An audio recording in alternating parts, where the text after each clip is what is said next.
Évangile de Jésus-Christ selon saint Luc, chapitre 1, versets 26 à 38.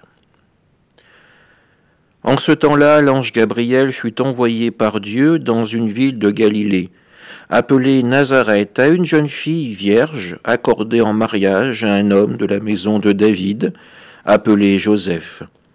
Et le nom de la jeune fille était Marie.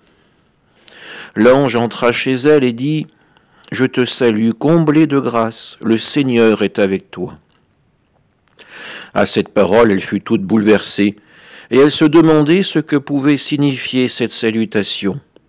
L'ange lui dit alors : « Sois sans crainte, Marie, car tu as trouvé grâce auprès de Dieu. Voici que tu vas concevoir et enfanter un fils. Tu lui donneras le nom de Jésus. Il sera grand, il sera appelé Fils du Très-Haut. Le Seigneur Dieu lui donnera le trône de David, son père.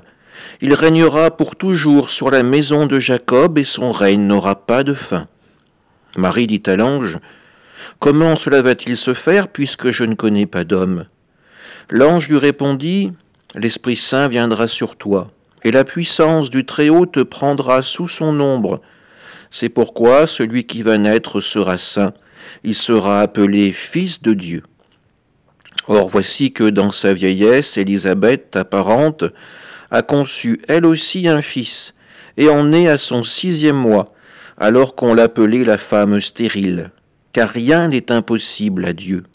Marie dit alors : « Voici la servante du Seigneur, que tout m'advienne selon ta parole. » Alors l'ange la quitta. Aujourd'hui, en ce 8 décembre, nous célébrons Marie.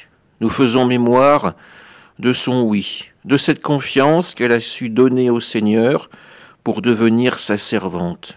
Une servante, non pas pour un service d'humiliation, de domination, mais pour un service de salut, pour qu'à travers elle, l'humanité tout entière puisse avoir accès à cette nouvelle alliance que Dieu voulait lui proposer. Aujourd'hui, nous pouvons méditer ces paroles. Rien n'est impossible à Dieu. Voilà ce que répond l'ange à l'interrogation légitime de Marie.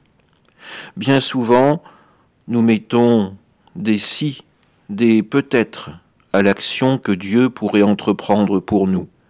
Nous limitons sa puissance, nous limitons notre confiance en lui pour qu'il puisse véritablement agir dans notre vie, nous permettre de vivre cette conversion dont nous avons besoin. Aujourd'hui, à travers l'image de cette jeune fille, à travers l'image de Marie, nous voyons que la confiance en Dieu est toujours récompensée.